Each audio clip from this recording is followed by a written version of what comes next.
Cuộc PK trực tiếp giữa chè và chòi phần 1.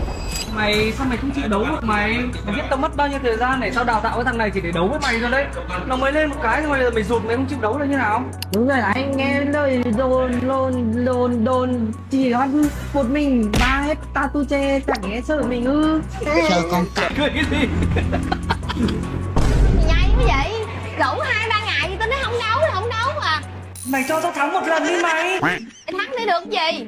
Phần trăm, bây giờ chơi cược đi. 1% thôi, bây giờ 1% rồi mày muốn cái gì cũng được. Ông muốn cái giường. Cái giường. Chỉ muốn cái riêng thôi. Đúng, cái giường thôi. Rồi, mày xong mày muốn đấu rồi. với tao hay thằng Mèo?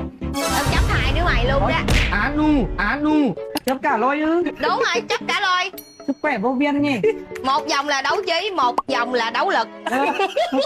Sao mà dễ Sao mà dễ thế? Anh Chơi. đấu trí à? Cái đầu anh, Lào anh to nhỉ. đầu này lên cái đầu này. Em khỏe mà đúng không? Đúng rồi. Mình ở trên bản mình còn bẻ gáy xương trâu lực mà. Bốc phét ít thôi. Mình bẻ gáy được 2 con rồi đấy. Tao xem mày làm cái kiểu gì.